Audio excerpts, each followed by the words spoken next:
ಇದರ ಮಧ್ಯೆ ಪಹಲ್ಗಾಮ್ನಲ್ಲಿ ಸಿಲುಕಿದಂತಹ ಕನ್ನಡಿಗರನ್ನು ಯಶಸ್ವಿಯಾಗಿ ರಕ್ಷಿಸಿ ಕರ್ಕೊಬಂದಂತಹ ಕಾರ್ಮಿಕ ಸಚಿವ ಸಂತೋಷ್ ಲಾಡ್ ಅವರು ಪ್ರಧಾನಮಂತ್ರಿ ನರೇಂದ್ರ ಮೋದಿ ಅವರ ವಿರುದ್ಧ ಇವತ್ತು ಆಕ್ರೋಶಭರಿತರಾಗಿ ಮಾತನಾಡಿದ್ದಾರೆ. ಭಾರತದ ಜನ ಮೋದಿ ಅವರನ್ನು ಕ್ಷಮಿಸಬಾರದು. ಯಾಕೆ ಅಂತ ಹೇಳಿದ್ರೆ, ಪಹಲ್ಗಾಮ್ ದಾಳಿಯ ಬೆನ್ನಲ್ಲೇ ಪ್ರಧಾನಮಂತ್ರಿ ನರೇಂದ್ರ ಮೋದಿ ಅವರು ಬಿಹಾರದಲ್ಲಿ ಚುನಾವಣಾ ಪ್ರಚಾರಕ್ಕೆ ಹೋದರು. ಕಾಶ್ಮೀರಕ್ಕೆ ಭೇಟಿ ಕೊಡುವುದರ ಬದಲು ಚುನಾವಣಾ ಪ್ರಚಾರಕ್ಕೆ ಹೋಗಿದ್ದಾರೆ.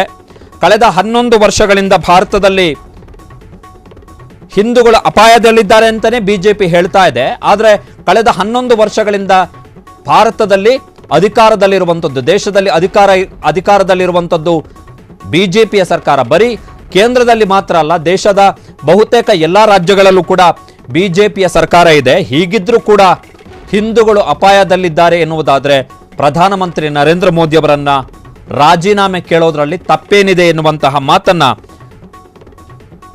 ಕಾರ್ಮಿಕ ಸಚಿವ ಸಂತೋಷ್ ಲಾಡ್ ಅವರು ಹೇಳಿದ್ದಾರೆ.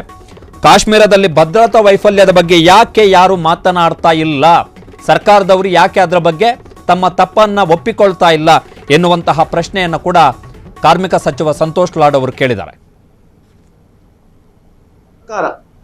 ಇವ್ರ ಆಡಳಿತದಲ್ಲೇ ಆಗಿರತಕ್ಕಂಥ ನನ್ನ ಪ್ರಕಾರ ಈ ನೀರು ನಿಂದ್ರಿಸ್ಲಿಕ್ಕೆ ಸಾಧ್ಯ ಇದೆಯಾ? ಯಾರು ಇದ್ರ ಬಗ್ಗೆ ಸಮರ್ಪಕವಾಗಿ ಚರ್ಚೆ ಮಾಡ್ತಾರ? ಇದೆಲ್ಲ ಇಂಟರ್ನ್ಯಾಷನಲ್ ಟ್ರೀಟಿಗಳು ಸೈನ್ ಆಗಿರ್ತಕ್ಕಂಥದ್ದು. ಒಂದು ಇದೇನಂತಂದ್ರೆ ಸರ್ಕಾರ ನಿರ್ಣಯ ಹಾಕಿನ ಮುಂಚೆನೆ, ಸರ್ಕಾರ ನಿರ್ಣಯ ತಗೊಂಡು ಸರ್ಕಾರ ಮಾಡೋಕ್ಕಿಂತ ಮುಂಚೆನೆ ಇಂಥವೆಲ್ಲ ಮಾತುಗಳು ಮಾಧ್ಯಮದಲ್ಲಿ ಬಿಟ್ಬಿಡ್ತಾರೆ. ಆ ಸರ್ಕಾರ ಏನು ಮಾಡಿದೆ ಏನಿಲ್ಲ ಅದು ಗೊತ್ತೇ ಆಗೋದಿಲ್ಲ ಜನಕ್ಕೆ. ಮಾಧ್ಯಮದಲ್ಲಿ ಬಂದು ಜನರು ಒಪ್ಕೊಂಡ್ಬಿಡ್ತಾರೆ ಅಷ್ಟೇ.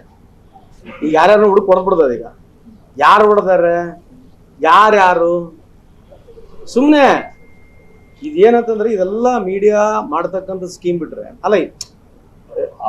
ಈ ತರ ಟೆರರಿಸ್ಟ್ ಆಕ್ಟಿವಿಟಿ ಇಡೀ ಪ್ರಪಂಚದಲ್ಲಿ ಆಗಿದೆ, ನಮ್ಮ ಭಾರತ ದೇಶದಲ್ಲಿ ಕೂಡ ಆಗಿದೆ.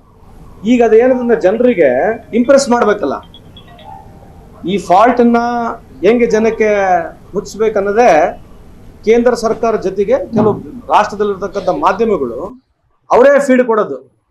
ಇವೆಲ್ಲ ಪ್ರೀಸೆಟ್ ಆಗಿರ್ತಕ್ಕಂಥ ನೋಷನ್ಸ್ಗಳಲ್ಲಿ ದೇಶ ನಡೀತದೆ. ಇದು ದೇಶದ ದುರಂತ ಇದು. ಆಮೇಲೆ ಬಿಜೆಪಿಯವರು ಇದನ್ನ ಅಡ್ವಾಂಟೇಜ್ ತಗೊಂಡು ನೋಡಿ ಮೊನ್ನೆ ಶಿವಮೊಗ್ಗದಲ್ಲಿ ಮೆರವಣಿಗೆ ಮಾಡಿದ್ದಾರೆ. ಮಾಡ್ಲಿ ಬೇಡ ಅಂತ ಏನ್ ಉದ್ದೇಶ ಏನು? ಇವ್ರದೇ ಸರ್ಕಾರ, ಇವ್ರ ಆಡಳಿತದಲ್ಲೇ ಆಗಿರ್ತಕ್ಕಂಥದ್ದು, ಇವ್ರ ಆಡಳಿತದಲ್ಲೇ ಹಿಂದೂ ಕೊಲೆ ಆಗಿರ್ತಕ್ಕಂಥದ್ದು, ಇವ್ರ ಆಡಳಿತದಲ್ಲಿ ಪ್ರಧಾನಮಂತ್ರಿ ಇವರೇ, 370 ಮಾಡಿದವರು ಇವರೇ, ಆರ್ಮಿ ಇವ್ರದೇ, ಏರ್ಫೋರ್ಸ್ ನಮ್ದೆ, ಮಿಲಿಟರಿನೂ ನಮ್ದೆ, 20 ರಾಜ್ಯಗಳಲ್ಲಿ ಮುಖ್ಯಮಂತ್ರಿಗಳು ಇವರೇ. ಇವತ್ತು ಇಡೀ ಭಾರತ ದೇಶದಲ್ಲಿ ಇಲ್ಲಿವರೆಗೆ ನೋಡ್ತಾ ಇದ್ರೆ ಹಿಂದೂಗಳು ಕತ್ತರನಾಗಿದೆ ಅಂತ ಇವ್ರು ಹೇಳ್ತಾರೆ. ನೀವೇ ಆಡಳಿತ 11 ವರ್ಷ ಮಾಡಿದಿರಿ ಏನ್ರಿ? ಸಮರ್ಪಕವಾಗಿ ನೀವೇ ಎಲ್ಲದಕ್ಕೂ ಬಂದು ಉತ್ತರ ನೀವೇ ಕೊಡ್ತೀರಿ.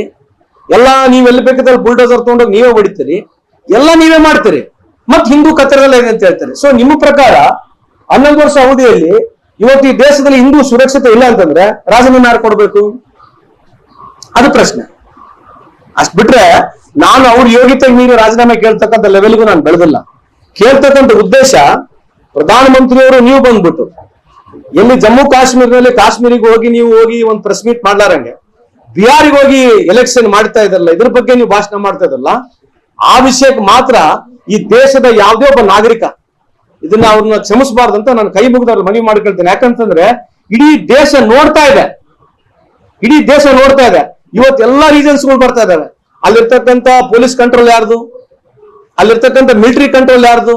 ಇದನ್ನ ಮುಚ್ಕಾಣಂತ ಏನು ಅವಶ್ಯಕತೆ ಇಲ್ಲ. ತಪ್ಪಾಗಿದೆ, ಅದಕ್ಕೇನು ತಪ್ಪಿಲ್ಲ. ಅದನ್ನ ಬಿಟ್ಕೊಂಡ್ಬಿಟ್ಟು ದಿನಾ ಬೆಳಿಗ್ಗೆ ಇದ್ರೆ ಒಂದು ಸೋಷಿಯಲ್ ಮೀಡಿಯಾದಲ್ಲಿ ಬೇರೆ ರೀತಿಯಾದಂತ ಒಂದು ನರೇಷನ್ ತೋರಿಸ್ತಕ್ಕಂಥದ್ದು ಈ ದೇಶಕ್ಕೆ ಒಳ್ಳೇದಲ್ಲ. ಆಮೇಲೆ ನಾನು ಕೇಳ್ತಕ್ಕಂಥ ಕೆಲವು ಮಾಧ್ಯಮದವರು ಸರ್ಕಾರ ಉತ್ತರ ಕೊಡೋಕ್ಕಿಂತ ಮುಂಚೆ ಮಾಧ್ಯಮದವರು ಏನ್ ಇದ್ರ ಬಗ್ಗೆ ಹೇಳ್ತಾರೆ, ಮುಗಿಸ್ಬಿಡ್ತಾರೆ, ಸ್ಟ್ರೈಕ್ ಆಗ್ಬಿಡ್ತತೆ, ಫೈಟರ್ ಜೆಟ್ಗಳು ರೆಡಿ ಆಗ್ಬಿಟ್ಟಾವೆ, ನೀರು ಯಾವ್ದೋ ಕೆರೆ ನೀರು ತೋರಿಸ್ಬಿಡೋದು, ಯಾವ್ದೋ ಊರ್ಗೋಗ ನೀರು ನಿಂದ್ರಿಸ್, ಇದು ಏನ್ರಿ ಇದು?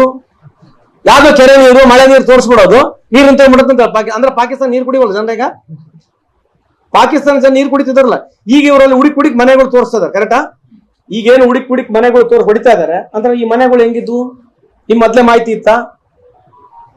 ಈ ಮನೆಗಳು ಯಾವ್ದೋ ಹುಡುದು ತೋರಿಸ್ತಾ ಇದಾರಲ್ಲ ಮನೆಗಳು, ಮತ್ತೆ ಹೆಂಗಿದೆ ಮಾಹಿತಿ ಹೆಂಗಿತ್ತು? ನಿಮ್ ಮನೆಗಳು ಇದ್ವು ಅಂತ ನಿಮ್ ಮಾಹಿತಿ ಇಲ್ವಾ? ಅಂದ್ರೆ ಈಗೇನ್ ತೋರಿಸ್ತಾ ಇದಾರೆ ಮನೆಗಳು ಹೋಗಿ ಧ್ವಂಸ ಮಾಡ್ಬಿಟ್ರು, ನಾಶ ಮಾಡ್ಬಿಟ್ರು, ಧ್ವಂಸ ನಾಶ. ಇದು ಹೆಂಗ್ ಬಂದ್ ಮನೆಗಳು ಯಾರು ಕಟ್ಟಿದ್ರು? ಯಾರು ಮತ್ತೆ ಪರ್ಮಿಷನ್ ಯಾರು ಕೊಟ್ಟಿದ್ರು? ನೀವು ಮಾಹಿತಿ ಇಲ್ವಾ? ಅಲ್ರಿ ಅವ್ರು ಹೇಳ್ತಿದ್ರು, ಯಾರು ಮೋದಿ ಸಾಹೇಬ್ರು ಹೇಳ್ತಕ್ಕಂಥದ್ದು, ಆಗಿನ ಕಾಲದ ಟೆಕ್ನಾಲಜಿ ಇದ್ರು ಕೂಡ ಅವರು ಪುಗ್ಗ ಗುರ್ತಲ್ಲ, ಪುಗ್ಗ ಮುಖಾಂತರ ಸೀಡ್ಗಳು ಬಿಟ್ಕೊಂಡು ಇದೇನೋ ಡ್ರೋನ್ ಯೂಸ್ ಮಾಡ್ತಿದ್ರು. ಫಾರೆಸ್ಟ್ ಡೆವಲಪ್ ಮಾಡ್ಲಿಕ್ಕೆ ಅವರು ಡ್ರೋನ್ ಮುಖಾಂತರ ಪುಗ್ಗದಲ್ಲಿ ಬೀಜಗಳು ಹಾಕಿ ಫಾರೆಸ್ಟ್ ಬೆಳೆಸ್ತಾ ಇದ್ರು. ಯಾರು ಹೇಳಿದ್ ಮಾತು?